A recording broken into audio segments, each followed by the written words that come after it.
Well, in case you were confused why the bridge is burnt to a crisp in Green Bay, Packers president and CEO Mark Murphy calling Aaron Rodgers a complicated fella gave you a glimpse into what Aaron Rodgers is dealing with. It gave you a strong glimpse into what Rodgers is dealing with when it comes to Mark Murphy and this guy, Brian Gutekunst, the only two people he didn't praise when the future Hall of Fame quarterback spoke to our good friend Kenny Mayne on his final Sports Center. And Rodgers talked about culture and character and doing things the right way. Remember, that was all part of that conversation. Think about that, and then think about this. What kind of leader publicly would call Aaron Rodgers a complicated fellow?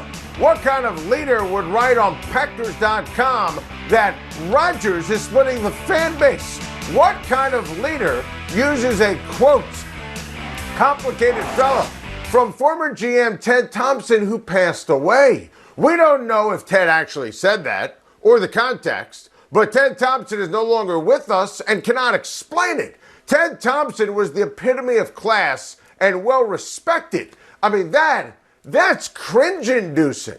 Look, we all know this started when Brian Gutekunst traded up for Jordan Love, and Goonie and Murphy didn't inform Aaron Rodgers. And there have been other major issues, too, like cutting a receiver after Rodgers raved publicly about his value.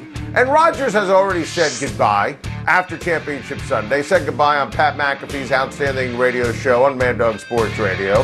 And Aaron Rodgers is digging in, and Aaron Rodgers is right. He missed minicamp for the first time ever, missed OTAs for the first time ever. He's never playing for Murphy or Gutekunst ever again. Seems like everyone knows this, except for the guys who created this situation. Those comments were so out of bounds on so many levels. If you think Aaron Rodgers is going to walk into Lambeau Field, into training camp, to play for these guys, you aren't paying attention. Mark Murphy is showing you exactly what Rodgers meant when he discussed character. Trade him to Denver now. I absolutely love Jarvis Landry and the Cleveland Browns talking Super Bowl. Cleveland is loaded. It's their time to shine. This is their window to go to the Super Bowl and win a championship. Baker Mayfield was remarkable, outstanding down the stretch of the season. He played like a number one overall pick. He played like a quarterback who you can bank on to win a championship. The Browns have the best 1-2 punch at running back in the league. They have unbelievable weapons, Landry, Beckham, Cooper. Their defense is absolutely locked and loaded. And you could argue, even with all those great names on offense, it's the defense that's the strength of the team this year. I love the Jadeveon Clowney signing. He is a freak. I think that Myles Garrett could actually break the single-season record for sacks this year. I think he's going to be incredible. And listen, it's not out of the realm of possibility to believe that week one, Cleveland at Kansas City is going to be a preview of Championship Sunday on CBS. Now, I'm not ruling out the Buffalo Bills. I'm not ruling out a team like the Baltimore Ravens or the Tennessee Titans, but I think Cleveland is absolutely ready. Remember, they made it to the second round of the postseason last year. They were that close against Kansas City, albeit a ball game where Patrick Mahomes got injured.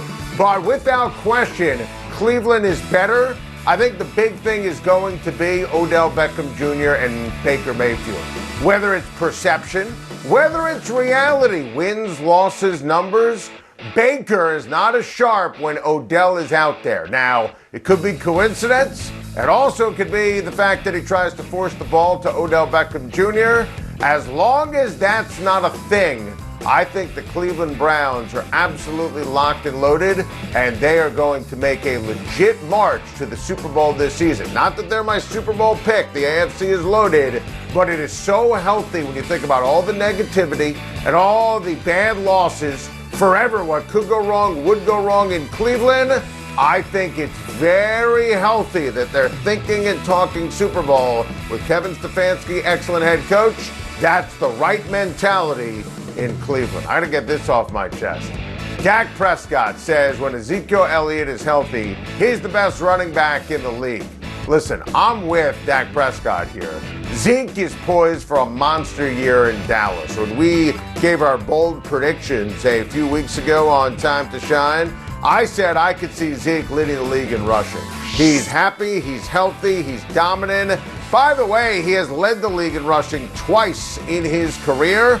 Last year was a mess. It was the worst season he's ever had.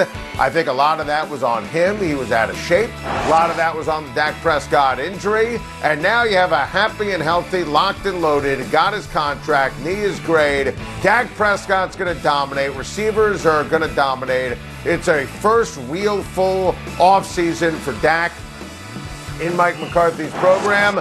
That's going to help the entire team out. I think you're going to see Dallas jump out to a lot of leads. Defense is going to be improved with Dan Quinn coaching them up. They're going to feed Zeke to keep the clock moving and preserve wins. It's going to be like he's, Emmitt Smith meets Mariano Rivera as a closer for the Dallas Cowboys. I think the Dallas Cowboys are going to win that division, the NFC East, by multiple games. Washington's quarterback situation is a mess. Love those comments, Prescott on Ezekiel, Elliott. What a joke. What an absolute joke. You cannot call Nikola Jokic for a flagrant 2 and an automatic ejection in Game 4 of an elimination game. It just can't happen. 3:52 to go in the third. A flagrant 1? Sure. And he wound up and hit Cameron Payne in the face, but he's clearly going for the ball. He wasn't trying to slug Cameron Payne or hit him in the head. He's trying to make a play. And by the way, here's the MVP. You think they would have huddled up forever and thrown out LeBron James, please, or Steph Curry or Kevin Durant? Show a little respect to the MVP. Jokic isn't on social media. He isn't braggadocious. Stars always get the benefit of the doubt all the time in the NBA, especially MVPs, especially when it wasn't even close to a flagrant 2. Kevin Harlan, Reggie Miller didn't even talk about that as a possibility on the broadcast. Jokic didn't even get a call earlier. He was clearly frustrated on the drive to the hoop. He was angry. He's frustrated about the team about to get swept. He clearly misses. The team misses Jamal Murray. So come on, refs. Get a grip. Get a clue. You cannot make it about you. It's not about you. No one is tuned in to see you. It also flipped the conversation from solely celebrating the Phoenix Suns, who are worthy of celebration. Chris Paul, wow, 37 points. Unreal in terms of mid-range jumper efficiency. His assist-to-turnover ratio was incredible. He was the leader the Suns needed to get over the hump. And Devin Booker is a superstar. And we've said that forever. 34 points for Booker, the assassin mentality, the 8-0 mark in the bubble last year, carried over into the regular season, and this guy, Chris Paul, put them over the hump. Monty Williams and the Phoenix Suns are so much fun to watch, and they have a realistic chance to win a championship. That should be the only story coming out of Sunday night. Thanks, refs.